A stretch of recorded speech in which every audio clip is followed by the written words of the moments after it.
remember that you've just done something remarkable. You just Mm. brought forth life, or in some cases lost. It's okay, whether your baby makes it or not, you're postpartum. But you have Mm. gone a really powerful window that only you had that privilege to have experienced. Hi, everybody, and welcome back to the Her Daily Rhythm podcast. I'm your host, Natalie Smythe, and if you haven't met me, I'm a naturopath and meditation teacher, and I'm guiding you on this journey with FemVed. FemVed is a holistic wellness platform, and they're dedicated to democratizing women's health by supporting women from early menstruation until menopause. And so this week, we haven't actually done an episode on postpartum care and postpartum health. So I'm so lucky to be joined by Justene. Justene is a naturopath. She's an Ayurvedic lifestyle coach. She's a yoga teacher and founder of IBU Ayurveda. She's also a mother of 3 whose own experience in pregnancy and birth and recovery inspired her to support women through their own sacred postpartum window. And with over 2 decades in natural health, spanning naturopathy, Ayurveda, aromatherapy, and organic skincare, Justene weaves together wisdom from her life in Asia and the Middle East, where she immersed herself in traditional postpartum practices from the Bangang of Malaysia to herbal rituals of Ayurveda. So we have a really holistic discussion all about dedication and self-care practices and the importance of self-care practices in that 40-day window postpartum. So if you're pregnant, going through postpartum, or you're a mother or a friend wanting to support your friends, this is a must-listen episode because there are so many incredible takeaways. As always, like and subscribe and tell me what you love. Welcome, Justene. Thanks for having me. It's such a rich, beautiful entwining of everything you've learned formally to becoming a mother. It sounded nice, but 2 decades was like, whoa. Yeah, exactly. Time goes fast, so quickly. I guess I want to start with, I'm going to throw this one out there, but what's one word that would describe your motherhood journey today? One word, or impermanence. It's always changing, nothing permanent. When you first decide to become a mom to when you give birth, it's constantly shifting and evolving. And just when you think the ground is stable, your children change and evolve, and you have to evolve with them. Nothing stands still. In that impermanence, you need support all the way through, because if you're going to mother them to the best of your capacity, you need to grow with them. If you're going to grow with them, you have to be well enough to grow with them. That means mentally, physically, and consciously. Where can I parent better? Which isn't always easy, Obviously, sometimes you just, it sounds like a lot of work. And it's not that it's just work, but it's just like you're going to have times when you think, I could have done that better. Or, how do I reflect on that? And it's super satisfying because you see your children evolve and you see them make milestones. I have an 11-year-old, an 8-year-old, and a 5-year-old. And as much as I grieve no longer having a baby, I see my children step into their own and have this wonderful connection with others in the world, with themselves. Their passions are becoming more apparent, and their capacity as, members of society. You see them and you're like, that's my child. So yeah. Yeah, wow. That's such a beautiful word. And I think we don't acknowledge that with children. We're guiding them and then we don't change. But for them to grow and change, and for them to see that life is about change and adaptability, that we have to realize that, we've gone into this stage of mother and mothering, and that's going to take shape and you're going to grow into another form. It's hard to notice. I've got friends going into that stage of mothering tweens. And I think we don't acknowledge that there is that grieving process too as a mother of they're so little and we have to care for them in a different way. It's a different relationship. Yeah, because my eldest is a boy. The relationship between mother and son is, it's a pretty tight relationship. I think boys, they really show their dependency towards their mum girls from the get-go, a little bit more independent, just my experience. And so as you watch your son step into his own self, separate from you, and it's only going to get more and more. So now he's 11. There's this like little stages of grief. Yeah, that you kind of like, okay, this is shifting and growing, and you've got to support this. You got to lean out when they need you to lean out, and then lean back in, because sometimes they actually need you to lean back in because they're also not very secure in what their next step is. So you have to lean back in. Then they're like, okay, I've got this, mum, see you. And you're like, okay. It's constant growth. I've gone through patches of grieving through all the milestones when they go to school. I originally tried to homeschool them, but with 3 children that were all small, I couldn't. The rich environment that I have found in some great schools. And as you let them go and they make mental leaps, you're like, time for me to make a mental leap. What's my place in the world? These kids are going to keep growing and keep evolving. And we also have to, as much as I've made my career and life about motherhood and postpartum, I know that that is also going to shift. You know what I mean? That's the nature of the impermanence, is what I'd say, Natalie. So we are speaking about the 40 days of postpartum healing, and how it is a template for your motherhood. And so why 40 days? How does Ayurveda view this as a sacred window for long-term health and tissue building? In the, Ayurveda is about a 5,000 year plus science, art, probably the oldest form of medicine, a particular segment or chapter of Ayurveda specifically for motherhood. Understanding that when you support women, you're supporting the next generation, which means you're supporting society. So that was why, I guess it was all encompassing. But the 40 days, what the proverb for the 40 days of rest is for the next 40 days of your life. So if you're going to see that improvement for the next 40 years, it gives you that nourishment that you're going into that next 40 years of life replenished, not depleted. And it's like that's a second birth for the mother. She's gone through that period herself of being a child, being supported and so forth. And then they're going through birth and they have this ritual of 40 days.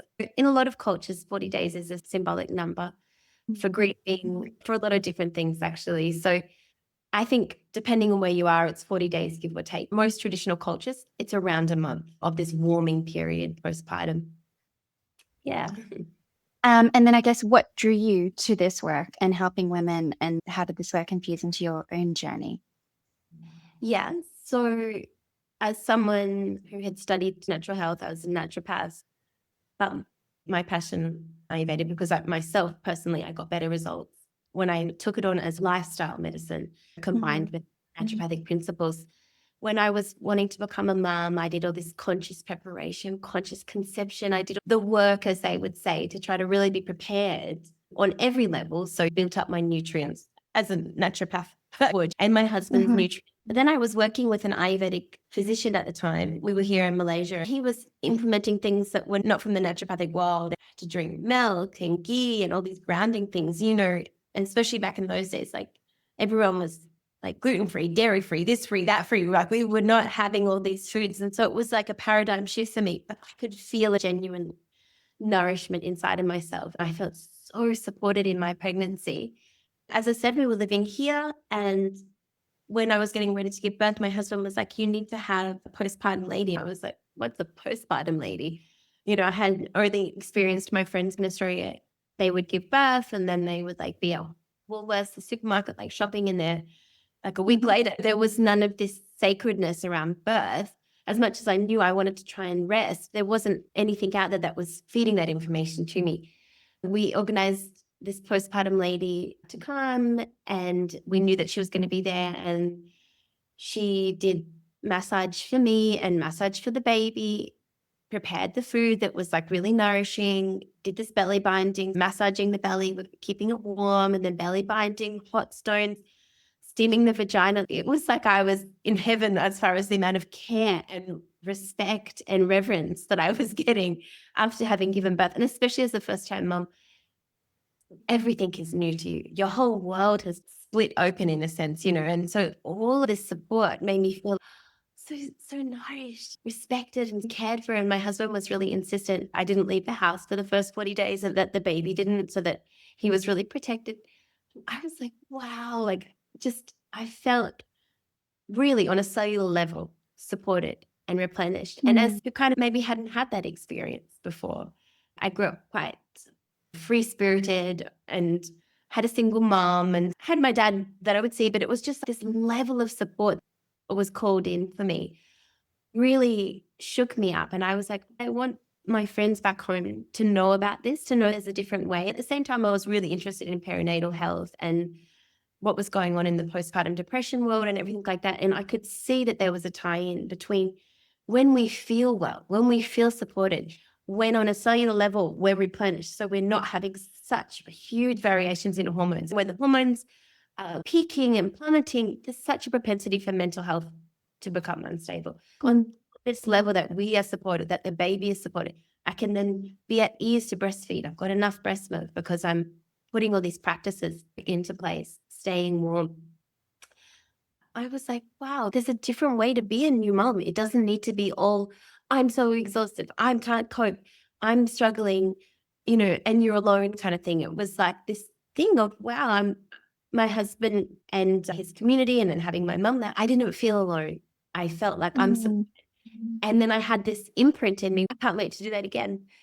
Like I wanted after, I was looking forward to that process. That's how I made that shift of how do I bring this back to primarily, I was just thinking my community at first back in Australia. And I came from a skincare background. The whole time I was studying in university, I worked for an organic skincare company called Origins. It's owned by Estee Lauder. I'd always been in the beauty industry. And I was like, how can I package this so that it's something that a consumer, because not everybody's going to have access to a doula. Now doulas are more common, but back then you could have a birth doula, but you couldn't have a postpartum doula. I gave birth to Justene in 2014. I think when I was really thinking about how do I bring this to people, it was 2016. Nobody was talking about that postpartum world at all. I was like, how could it be user-friendly that someone could access the oils, the binding, have the rituals, have access to resources, and maybe tell their doula about it or teach their husband about it. That's how it started. Yeah, wow. And then I guess, so you're in Malaysia and these practices are respected. Your husband insisted. What about women right now? I can think of my best friend. She's from the Gold Coast, Australia, about to give birth. She's very chilled, but she's researching everything. And then there is this looming gloom that hangs over us of, I can't get postpartum. We live in an urban environment. Someone about to give birth right now, what do they do? What do you advise? I would advise her and her partners sit together and have an open dialogue about what feels comfortable, because you're not going to be able to pick up another cultural practice and impart it in your life, especially if that feels a bit weird for you, because that's going to create more stress than necessary. For me, I was living here and it was quite easy for me to just be in my tropical house and be in that vibe. But for someone who that might seem foreign or like too intense for them to practice, I would take the principles of it. The core principles of those 40 days is rest.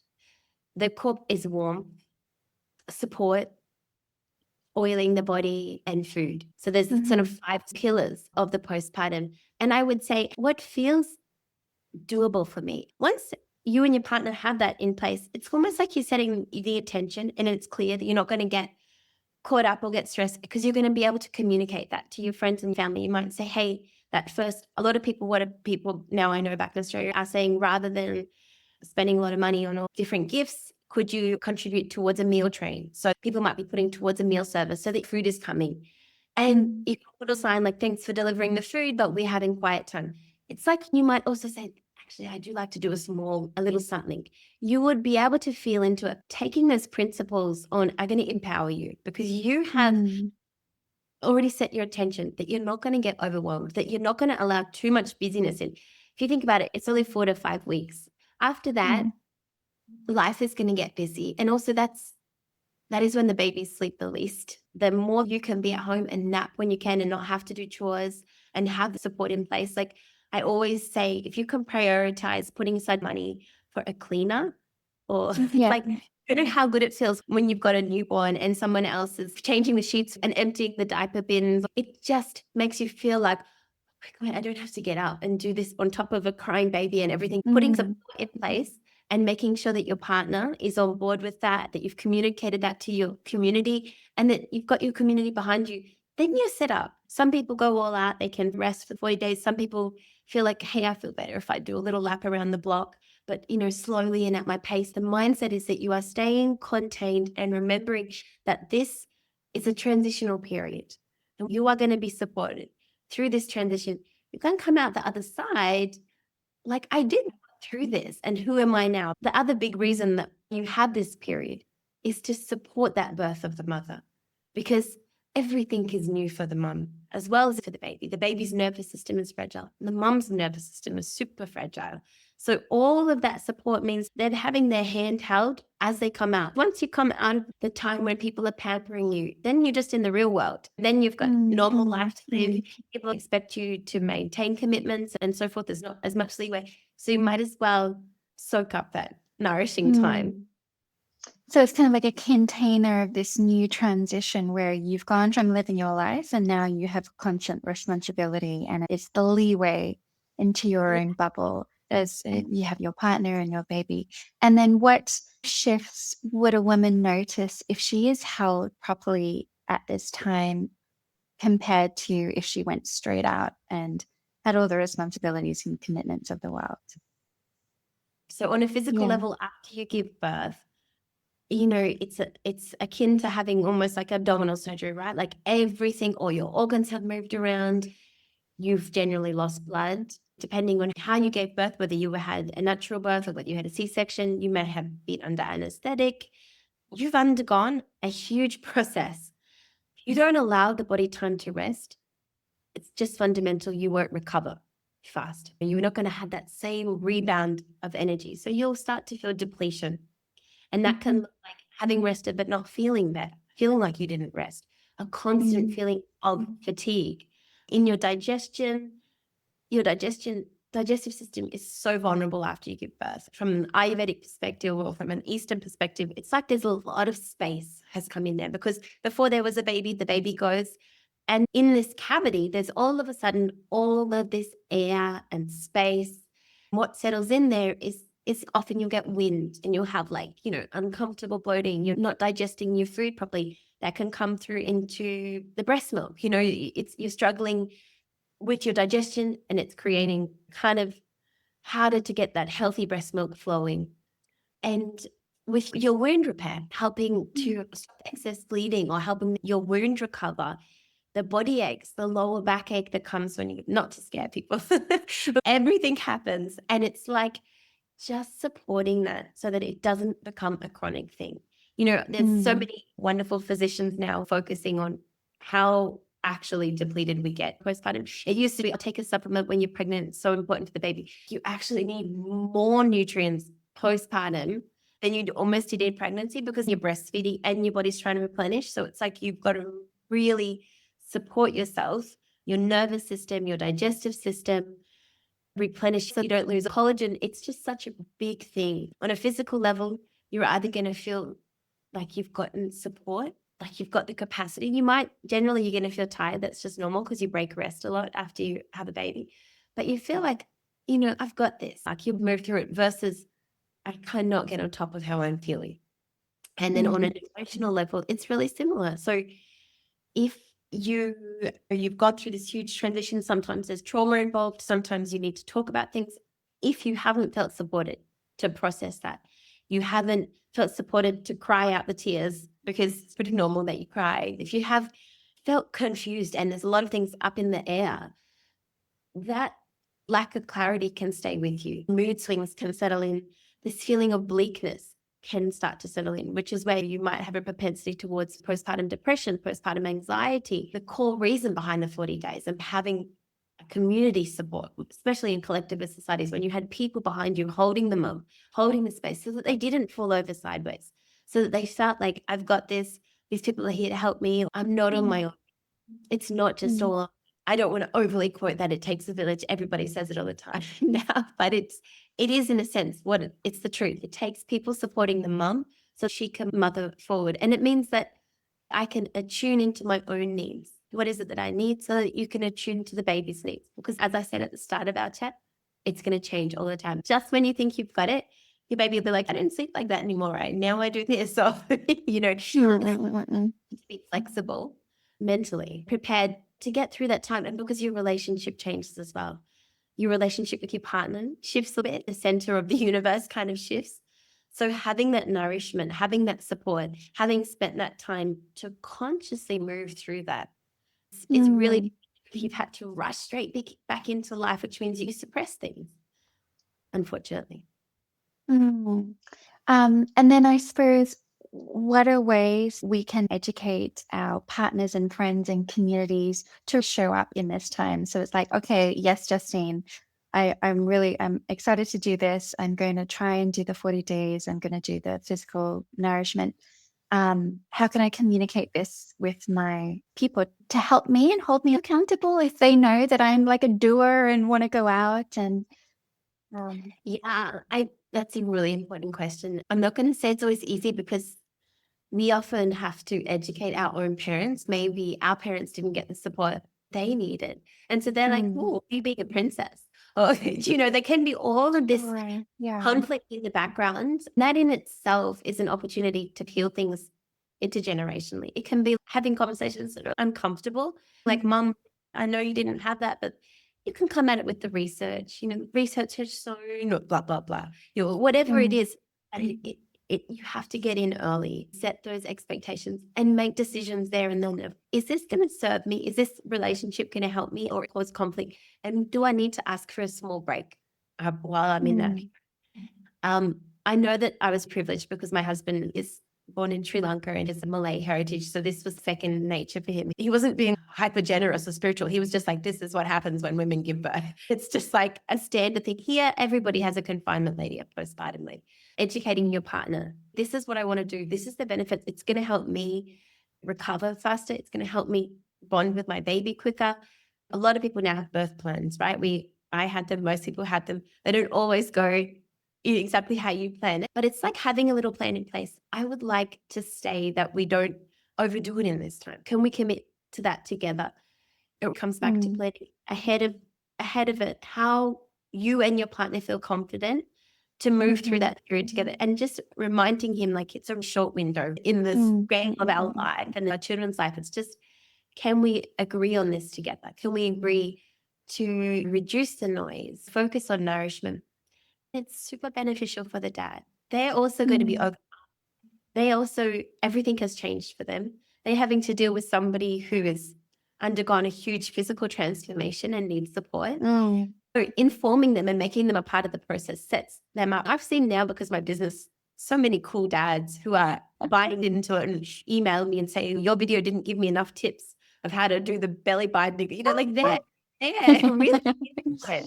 And that, like, for me, that's beautiful. Like, to see that change, I couldn't have even fathomed my mum and dad to have been like that. So that is a huge cultural shift to have men involved in that, and to remember that it's just important to hold the mum in that period as it is to hold the baby. That's going to set you up as a family. Then you're like, okay, maybe they didn't do it the first baby. Maybe they want to try the second baby. They want to see what it feels like. And that helps the sibling as well to feel supported, because this is cozy family time where we've got support, where we've planned our food, where mum is being cared for, where I know things are going to be stable, because things are very uncertain for the other sibling usually when a baby is born. It's like, whoa, everything's changed. So having things stable, consistent, and that's what Ayurveda is all about. It's about consistent self-care, consistent support, knowing that every day we're going to have nice, warm, nourishing food. I'm going to put oil on the body. Maybe you might, when you're massaging the baby, the sibling can also have a bit of a massage. There's this ingrained sense of self-care and taking care of the collective, of the family as well. So it's communication and setting up an expectation for everybody. It's really simple, isn't it? And I suppose for women who can't, I mean, we've kind of spoken about this, women who can't fully prioritize the 40 full days, they can just do those things. It's the massage. And can you maybe explain to people that might not be aware of the importance of oil massage? It's not really something common that we do, utilizing oils instead of, I think most women have moisturizers, but the oils and the grounding and the nourishment of those. So in Ayurveda, they consider applying oil to the body. It's like, it almost translates the Sanskrit word to self-love, like to love, because you are putting the oil in itself. It is warm, it is heavy. So the two principles of it is that it's kind of warm and heavy, and that heaviness is counteracting the space in our body. So we get, the world we live in is very Vata driven. Vata is one of the constitutions in Ayurveda. Vata is space and ether. It's what keeps us moving. It's what gives momentum. It's what makes our cells move. It's what, makes us think. But it's also drying. It's just air and space. When you're putting oil on your body, the cells get a little message. The body grounds down. Oil is probably one of the most important things in Ayurveda. So a lot of, like, often in naturopathy, when we think of herbal medicine, we're just thinking of capsules, and we're thinking, of liquid herbs.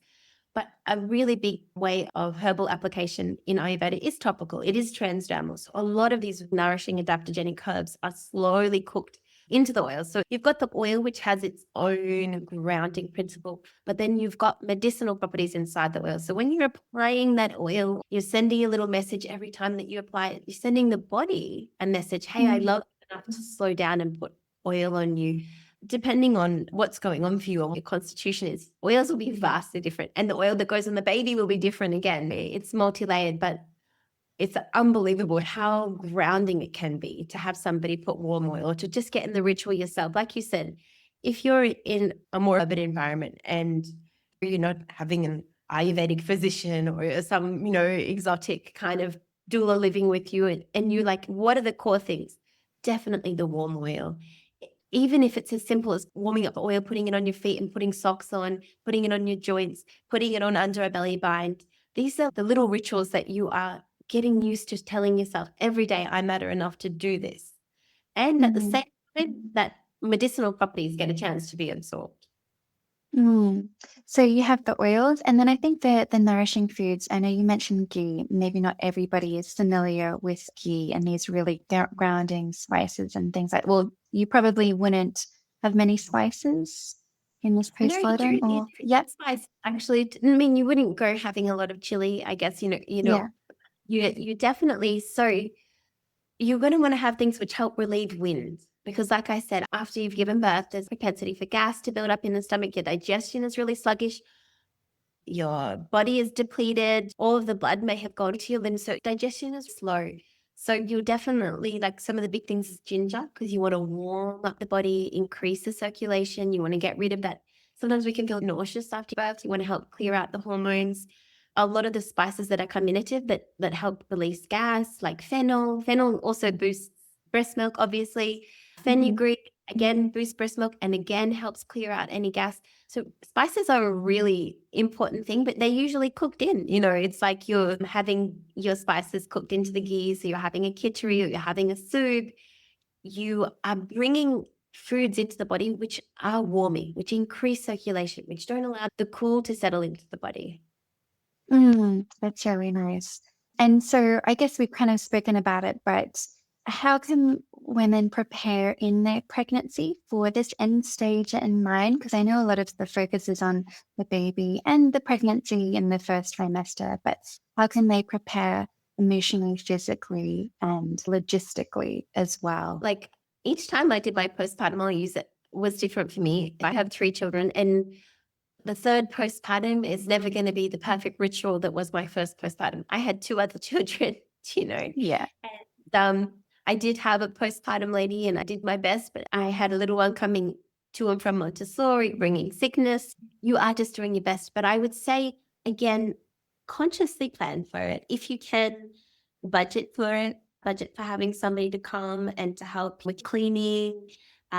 Set aside, start to practice some recipes yourself, and educate yourself before you give birth. Have things, because once you give birth, it's pretty hard. Have plans in place, have the conversations with your family, have the conversations with your partner, budget for a postpartum doula if you can. That might be a priority for you and your family. Someone who comes a few times a week, does a massage, puts a belly bind on you, brings some fresh food, and just helps you fold your washing. These things make an enormous difference for your mental health and physical well-being. Prepare for it, educate, get excited, listen to podcasts, read books, immerse yourself, because it is just as important.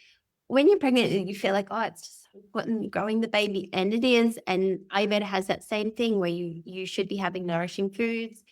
Putting oil on is important, being careful with what's in the oil and not putting pressure on the stomach, getting yourself already into a routine of self-care. That's what's going to take you through.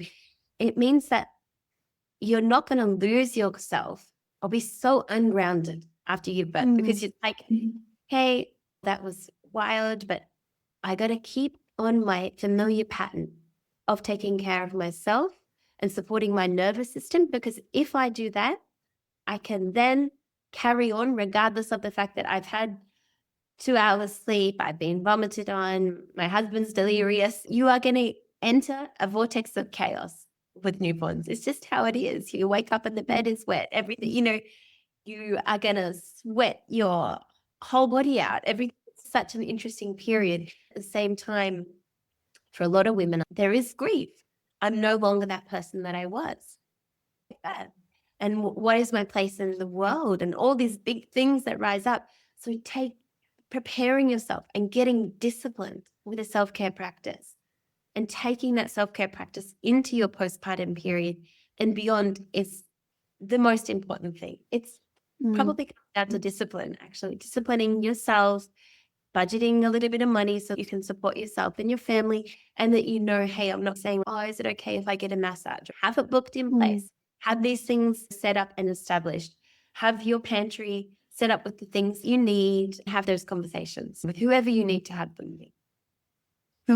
Our society, I think it's different in certain Asian cultures, but the self-care is like this selfishness, isn't it? And I think we just have to get over that, as you say, and it's discipline, and self-care is prevention and all of these things. It's really interesting. And it also is, it goes one way. Selfishness, all people buy into it and they think it's just buying a physical product or Commercial. It's commercial. Having to realize that, hey, it sounds, even for me at times, I fall off the wagon with my own self-care. And my husband would be like, are you even doing the right? And I'm like, that's why I'm so sad. We all have that propensity, even as naturopaths or whatever it is. We're going to have little times when we just not quite doing what we need to take care of ourselves. And then we re-implement it. And it's like, oh my God, that was so simple. Stopping scrolling and going to sleep on time changed my brain so much. Whatever we do, we have to be disciplined and see the benefit. It's the opposite of selfish. It's more like knowing that if I am taking care of this self, I can really take care of others. I'm not going to lose my temper or react so quickly. I'm not going to make irrational decisions, taking care of what I eat, resting, asking for help, knows that it's grounded enough to be able to be there for others. We really have to rewrite those things, don't we? But it's in community and together. And I know we bang on about community, but it really is the essence of everything.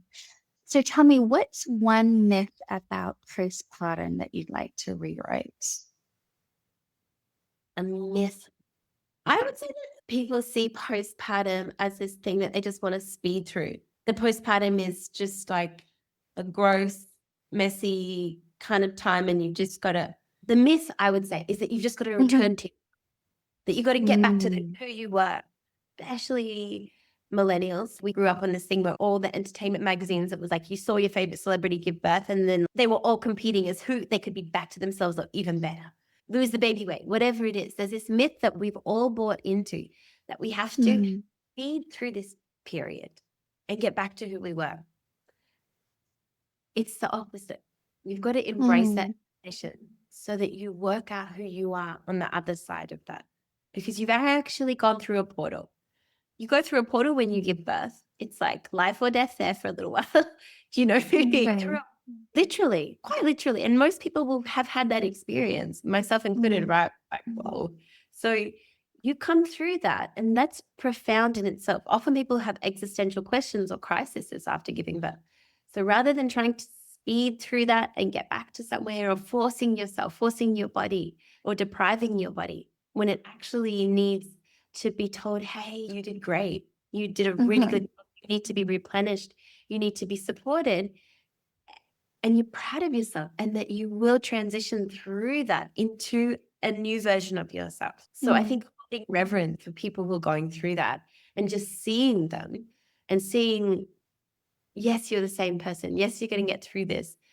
And yes, you're amazing that now you're a mom. Like, I kind of feel like I'm now at this. Sometimes I see moms at the school and they've got a newborn and one other kid and they look disoriented. And I always try to hold enough space for them so that they know this is temporary and you're doing a great job. It can be a bit unsettling to feel like you're somebody different. And well, you are, you know? I think Like, it's that attachment. I'm with you. It is. You're right. It's that Yeah. attachment. To our How, old selves and how it yeah, should be. yeah. There's Yeah. a Oh, multiverse. yeah. And I think just to summarize as well, the whole conversation has been about this, but what do you wish every woman would know or remember about herself in this period, in this special sacred window that we've had a whole conversation about? Yeah, thanks for letting me talk so much about it. It's been lovely, by the way, to explore all the different aspects of it. And these have been great questions. Remember that you've just done something remarkable. You just Mm, got forth life, or in some cases lost. It's okay, whether your baby makes it or not, you're postpartum. But you have mm, gone a really powerful window that only you had that privilege to have experienced. So just remember how powerful you are and how amazing your body is. Don't ever say, I wish I was smaller. I wish it was like this. Like, mm, accept yourself. Commit to your own self-care and accept yourself. From there, you'll make peace with the new part of you. You'll start to feel proud of your achievements. You'll see your baby flourish and you'll feel yourself nourished, and you will be extremely proud of what you've done, rather than when it can go the other way, when people can feel lost, or alone, mm, or mm, like mm, like you said, sad because they're attached to a different version of themselves. It's just like, what I would say though, something important is be prepared. Be prepared mm, to know that that is a really powerful experience and that you're gonna have undergone something profound. Whether you used anesthesia or not, it doesn't matter. You have come through a huge portal, and then there's a little baby who needs you and is going to continue to need you, I think, forever. mm, And yeah. that's a commitment. Yeah. So take it lightly also. Yeah, absolutely. And then if we go out of ourselves, we can always come back. We can always return, can't we? Yes. So as you say, impermanence. Impermanence is a state of I'm someone who probably has a lot of vata in myself. I have to work hard to ground myself. I've had to work hard to stay on track. I make sure that I don't let things fester. If something is feeling unstable inside of me, or I'm like, oh, this relationship's a bit out of balance, I try to address it. We're all mm, doing the best we can. If you come off track, and you probably will, or you're going through a stage where you're like, I'm going to just push through this and drink coffee and watch Netflix, and then you start to regret it. You can always get off that. Like you can always pull yourself out of it and prioritize rest again.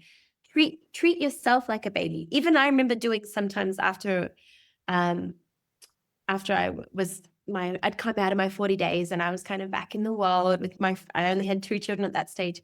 And then I would have done too much. And I would start to feel mm, like quite anxious again. Anxiety is my go-to imbalance.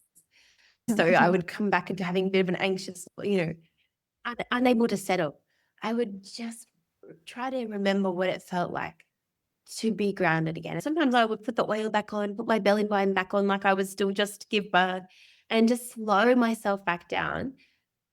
When you feel like you've got to do all this, slow yourself down and come back to yourself, because you just need to get back on track. Once you're nourished mm, again, you can find a healthy rhythm. Or if you've got a propensity to be really sluggish, it's hard for you to shake off that sluggish feeling, that kind of maybe depressive mindset.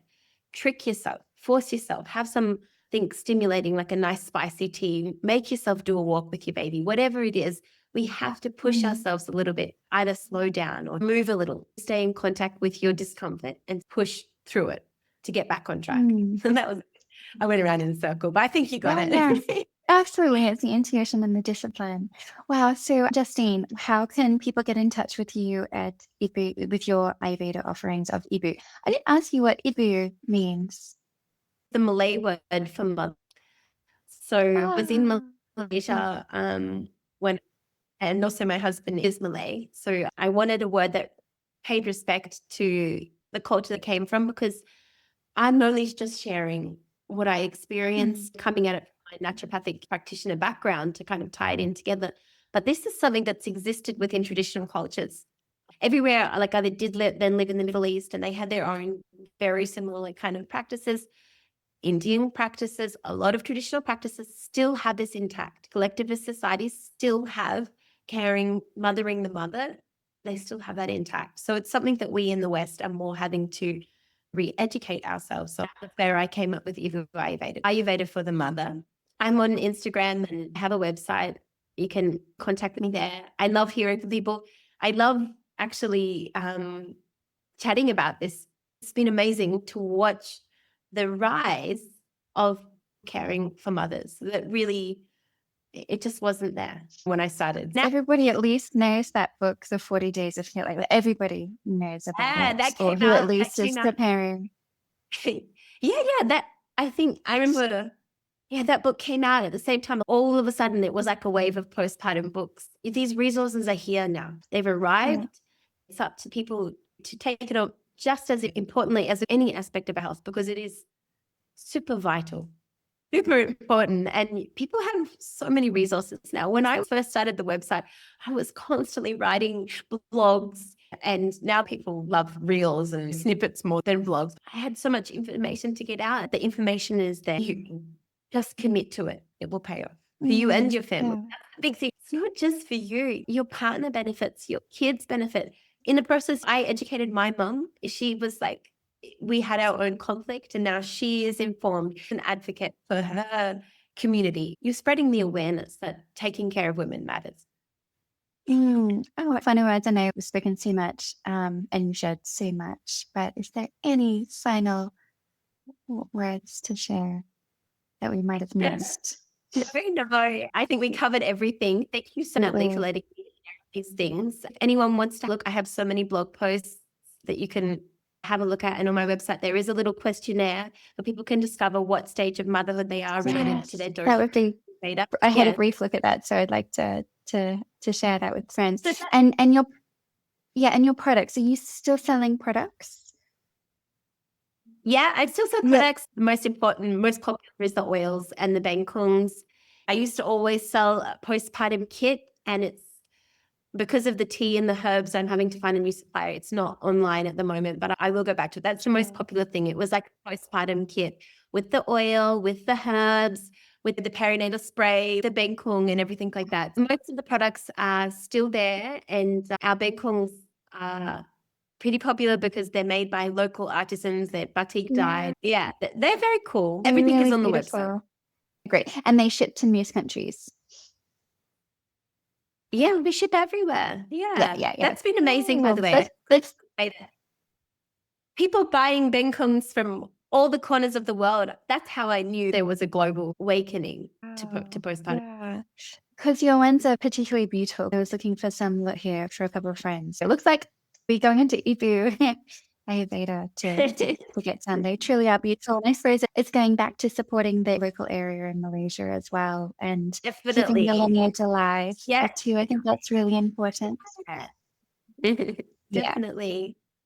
Great. Well, thank you so much. Thanks so much, Justine. That was great. Thanks for your time. I know you are a very busy mum with not much time on your hands.